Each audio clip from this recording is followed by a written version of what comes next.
As experiências perto da morte não podem ser usadas como provas científicas de que ali o homem se encontra com Deus. O que elas são é uma prova de que depois da morte clínica, um certo número de pessoas, pelo período de alguns minutos, não apagam ainda a sua consciência.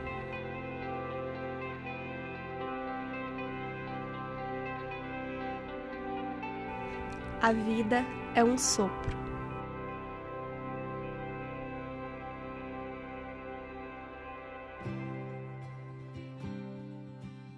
A EQM, ou experiência de quase-morte, são experiências que a gente diz anômalas, né? O que é isso? Esse termo anômalo, ele não significa patologia, ele não significa uma normalidade da pessoa, né? É uma experiência para a qual a gente ainda não tem uma explicação científica satisfatória, que englobe todos os casos, que dê conta do fenômeno. Então, por exemplo, a experiência de quase-morte, uma experiência fora do corpo, uma experiência com poltergeist, são todas experiências anômalas, a gente chama. E ela acontece no limiar da morte, então são pacientes que têm problemas de saúde sérios, ou então sequelas de acidentes muito graves, que chegam a entrar em morte clínica, né? Chegam a entrar em morte clínica, são trazidos de volta e nesse processo, quando eles retornam, né, se recuperam, eles contam que vivenciaram uma experiência completamente diferente de tudo que eles imaginavam. Ele abriu a porta, né, para a gente passar e aí passou uma moça e passou um senhorzinho, né, e na minha vez que eu fui passar, aí a moto me pegou. A moto me pegou, mas foi assim muito rápido. E eu senti aqueles, sabe quando você vê tudo assim, um barulho estranho rodando, você vê luzes, você vê, sabe, luzes de tudo quanto é cor, sabe? Você não sabe ainda o que está acontecendo, né? E aí quando eu me deparei, né, que o que tinha acontecido, eu caí sentada, né? Um acontecimento muito ruim, sabe? É muito ruim mesmo. E aí eu fiquei desesperada, assim, na hora, eu fiquei sem saber o que estava acontecendo, né? Porque, assim, por alguns segundos você nem entende direito o que aconteceu, parece que você está sonhando, sabe? É tão rápido que você não... Sabe, você vê o negócio rodando assim, e aquele pessoal em volta de você, e você sem saber o que está acontecendo. Eu praticamente fui e voltei. Sabe? Tem gente que relata que viu todo o procedimento de cima, então viu os médicos trabalhando, a equipe de socorro, relata, sabe, pessoas que estavam lá na hora que ele estava morto, mas que a pessoa saiu antes dele se recuperar e ele viu, ele lembra, ele sabe descrever essa pessoa. Tem gente que relata que foi para outros planos, para outras realidades, né, muitas vezes lugares bons, algumas vezes lugares ruins, e aí isso também vai ser um problema.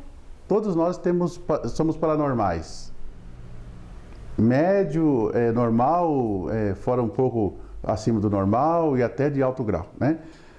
Então, muito bem. O que acontece? Que eu falei para você, a pessoa, se ela morre, ela não volta. Para a parapsicologia Sistema Gris, uma vez que morreu, não existe retorno. O que pode acontecer é ela ter dentro dela esta força. Esse fenômeno que leva ela a acreditar que ela pode sair daquela situação.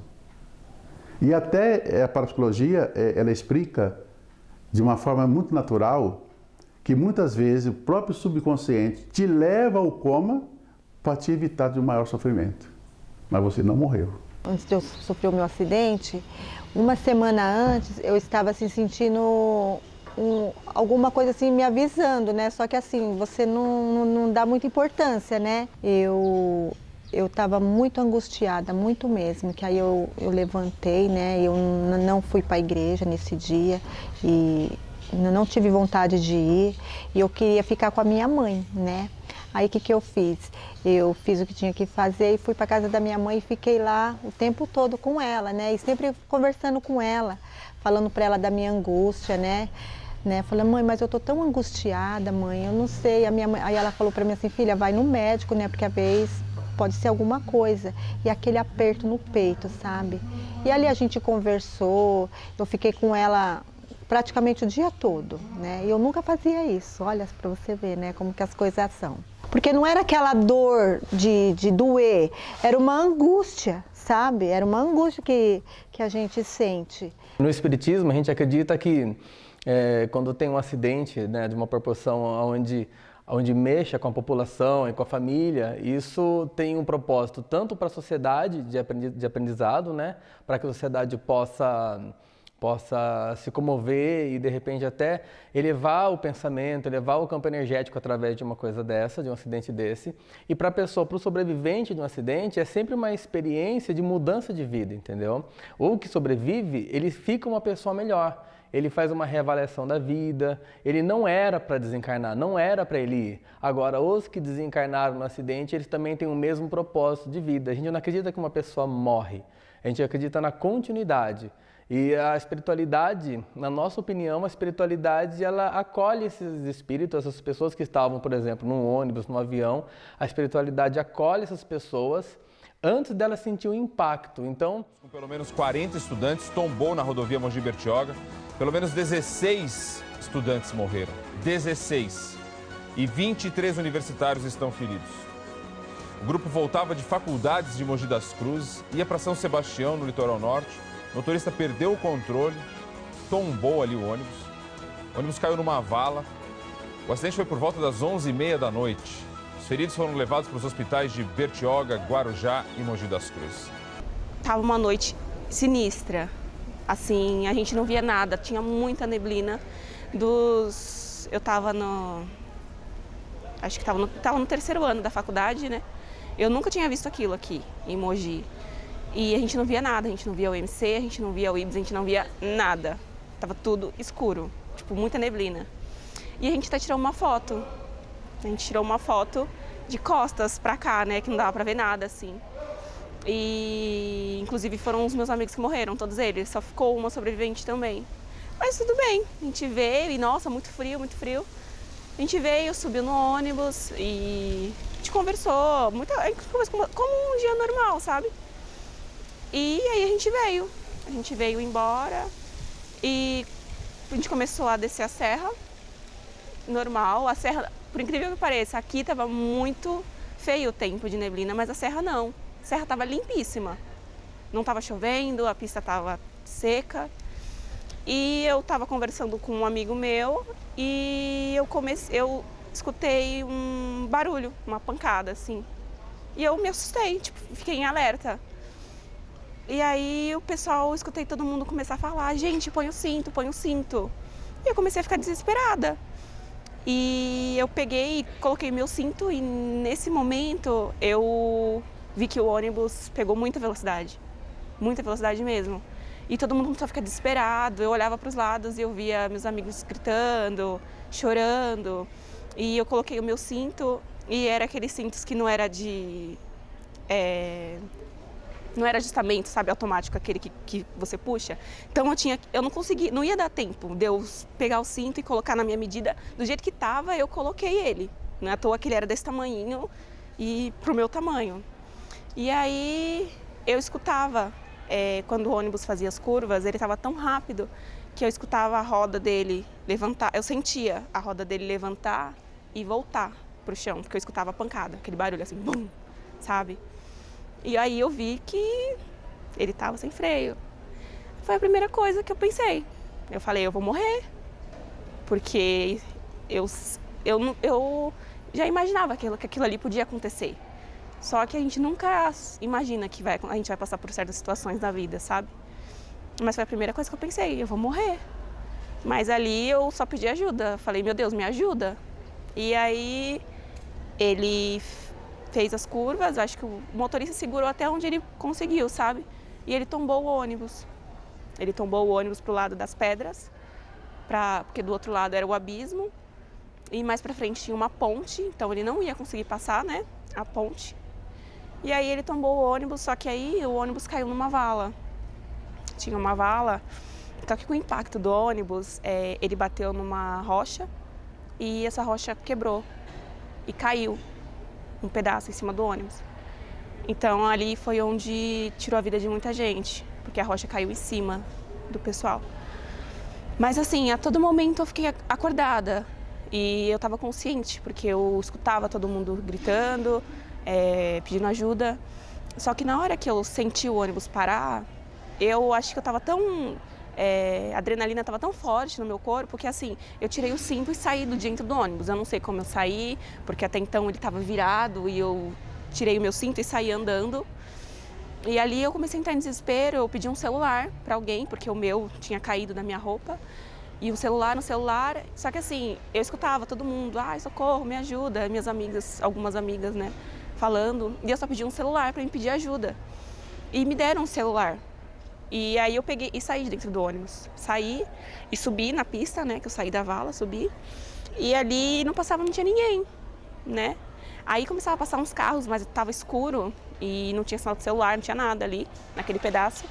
E aí os carros começaram a parar, aí os outros ônibus, que é da mesma empresa, né, que faz essa viagem nossa, começaram a parar também e vieram para ajudar.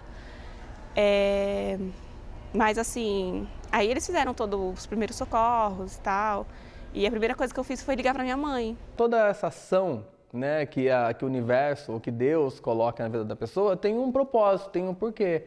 Né? Não existe, como diz no Evangelho, não tem uma folha que cai sem que Deus saiba. Então, não tem um acidente que Deus não saiba, não tem um trauma que Deus não saiba que está acontecendo aquilo com aquele ser. E essa passagem da vida da pessoa, existe um aprendizado.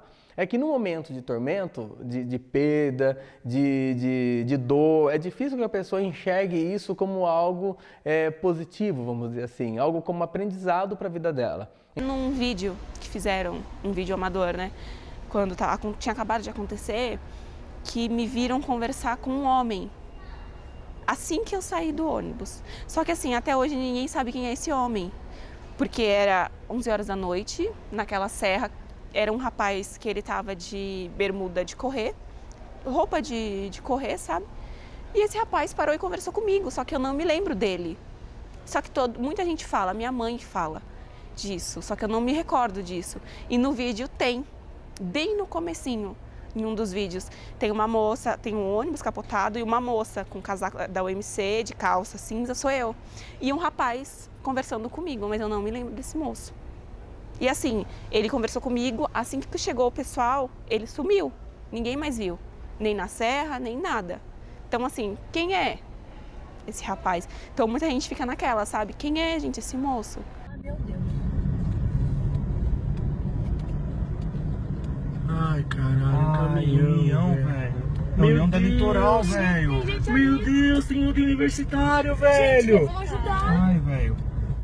Agora, o que a gente faz, mano? Meu Deus, cara, vai mais... Ajuda, pelo amor de Vai Deus. mais pra frente, vai mais pra frente. Calma aí. Que uma pessoa que passa por uma experiência de quase morte é como se fosse uma nova chance que Deus está dando para ela. Por quê?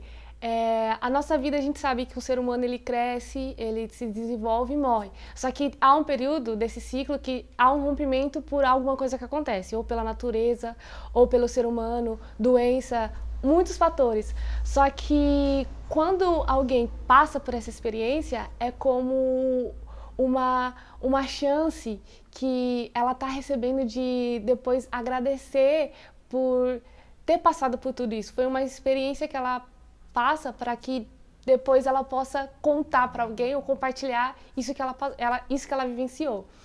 E é como se forças tomassem conta dela para que ela viesse morrer, só que uma força superior a tirasse disso e ajudasse ela a superar isso. Então ela volta de novo para a vida e é como a gente chama de livramento ou até mesmo milagre, porque milagre é algo sobrenatural, a gente não consegue explicar. E quando a gente está aqui para fazer uma missão, para fazer algo por alguém ou por nós mesmos. E eu acho que quando essas situações acontecem e alguém vai e outras pessoas ficam e tem a experiência de vivenciar isso e poder entender um pouco por que passou por isso, eu acho que às vezes essas coisas acontecem justamente para as pessoas que estavam perto dessas, que se foram, realmente dar mais valor pela vida. Existem os mentores, existe anjo da guarda, existe uma infinidade de gente no astral, muito próxima a gente, mas eles não têm poder. Porque Deus, ele, na minha cabeça, assim, Deus inventou o ser humano e logo em seguida ele inventou o livre-arbítrio. Então ele mesmo não vai interferir. A gente também não vai interferir. É como se fosse um ciclo de vida. Cada um tem o seu. E dá para prolongar? Dá para encurtar? Dá para prolongar, dá para encurtar, dependendo de como você vive para você, entende? Então, mas essas pessoas mereciam morrer. Não é uma questão de mérito. Não é uma questão de mérito. A gente não acredita num Deus julgador, falando, agora vocês vão embora, vocês vão ficar. Não existe essa separação. A gente acredita que o Deus está tomando conta de todo mundo. De todo mundo. Porque a gente acredita que essas pessoas, elas tinham um propósito de mudança para a Terra também. Como acontece, por exemplo, quando caiu o avião da Chapecoense, por exemplo. O mundo parou para orar. O mundo parou para fazer uma prece. Então é um acidente onde você vê todos os estádios que teve o jogo de futebol, todo mundo parou para fazer o minuto de silêncio. Foi a coisa mais bonita do mundo. Quando você vê isso em algo natural, normal, você não vê.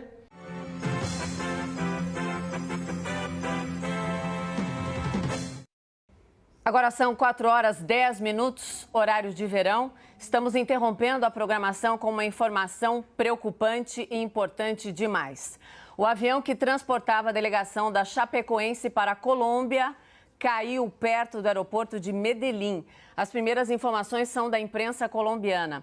A equipe jogaria amanhã a primeira partida da final da Copa Sul-Americana contra o Atlético Nacional. A aeronave teria desaparecido do radar perto da cidade de Cerro Gordo, com 72 passageiros e 9 tripulantes. Num acidente assim, eu não...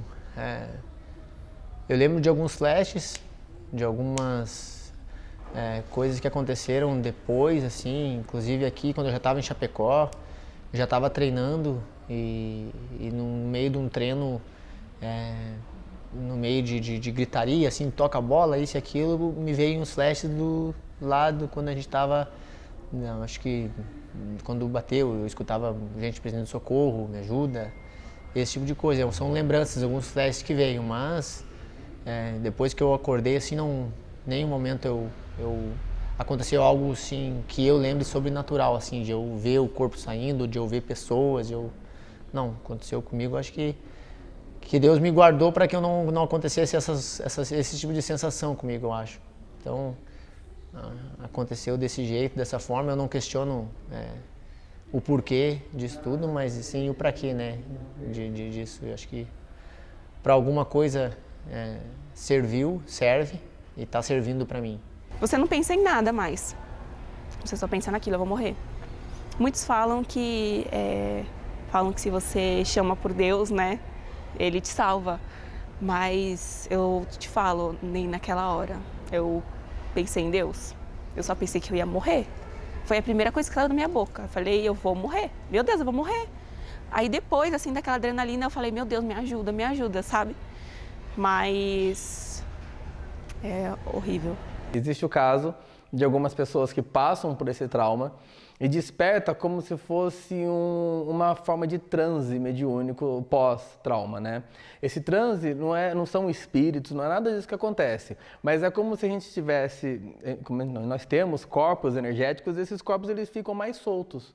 Então fica mais fácil de se desprender, porque ela já vivenciou algo que é extrafísico. Então, no nível de inconsciência, de subconsciência, ela já tem a ideia que aquilo é real para a vida dela, já não é mais uma novidade. Então, ela vai ter, por exemplo, no Livro dos Espíritos, é falado num capítulo sobre a emancipação da alma, onde o Kardec trata pessoas que têm a facilidade de se desprender do corpo e fazer viagens astrais, andar por aí. Na verdade, isso é uma coisa que a gente acredita muito, né? Que as pessoas fazem na hora do sono tudo aquilo que não faz quando está acordado. Algumas pessoas desenvolvem isso através de estudo, de treinos. Algumas pessoas podem desenvolver isso através de um trauma mesmo. Então ela pode vivenciar várias vezes a mesma situação do trauma que ocorreu com ela, como um acidente. Depois que você passa por uma experiência dessa, até você voltar à sua rotina, ter sua vida normal é muito difícil, porque fica sequelas. Fica sequelas assim que quando você vai dormir, parece quando você deita, assim, que você vai querer pegar no sono, você tem pesadelo, sabe? Parece que todas as vezes que às vezes eu tô deitada para pegar no sono, eu sou acordada com aquela coisa na minha cabeça, com aquela moto me pegando, sabe?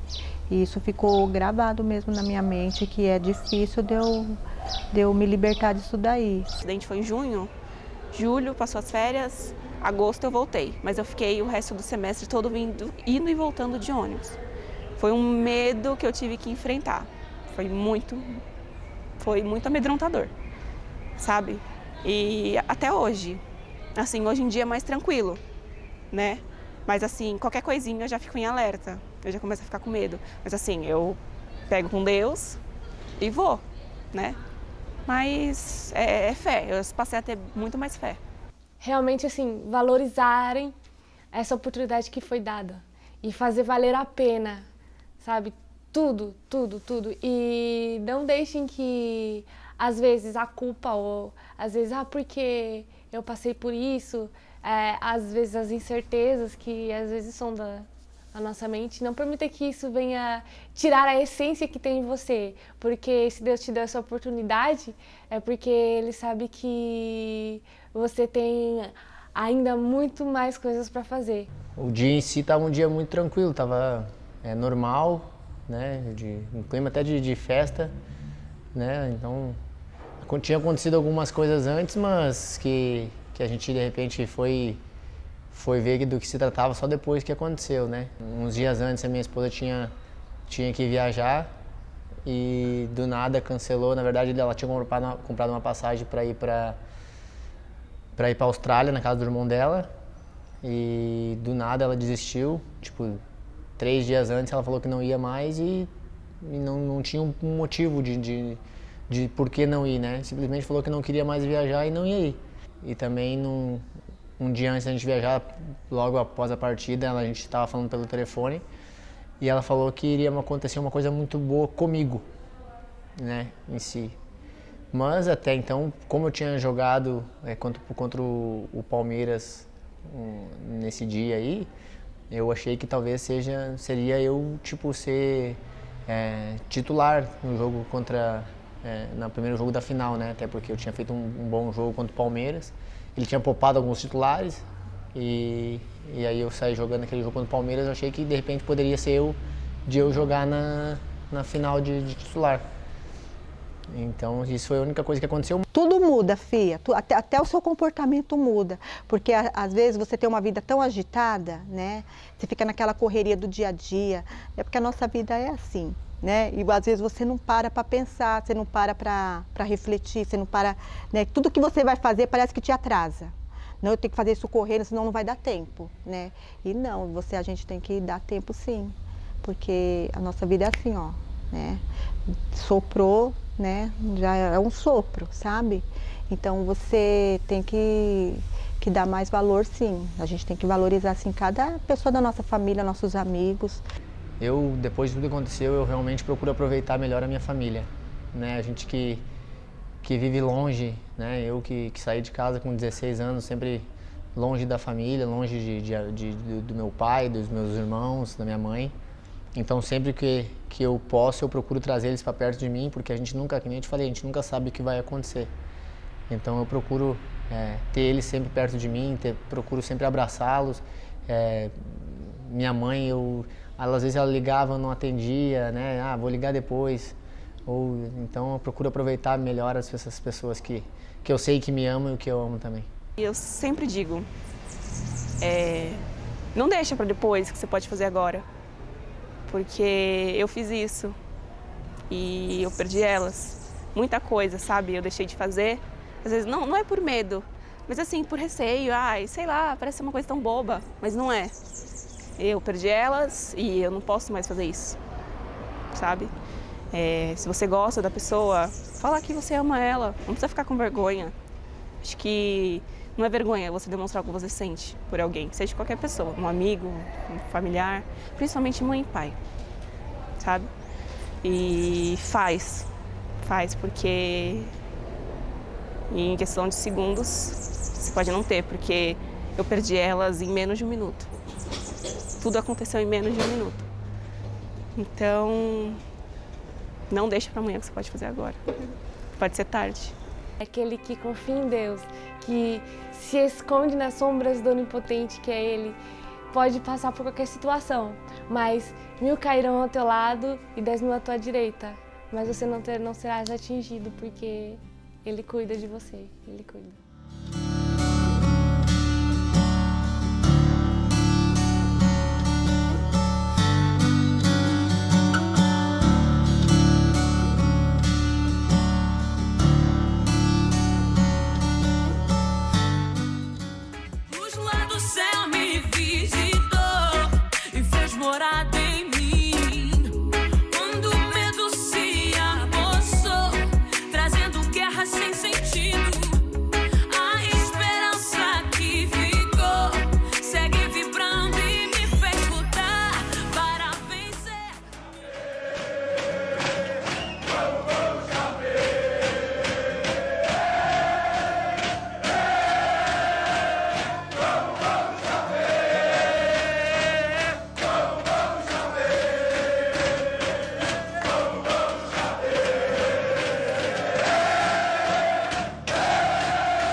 O primeiro jogo que eu fiz foi contra o Barcelona, lá na Espanha. Um momento único na minha vida, um momento que eu estava voltando a fazer aquilo que eu mais amava e voltando a fazer ainda contra um grande clube, né, um dos melhores clubes do mundo, realizando vários tipos de sonho, né, um que era me tornar atleta profissional. Eu consegui há 10 anos atrás, depois eu estava realizando um sonho de novo, que era voltar a jogar em alto nível, e um outro sonho que eu estava realizando era jogar contra Messi, contra Suárez, jogar no Camp Nou. Então Deus foi me abençoando de tal forma assim que não tem como nem explicar e agradecer.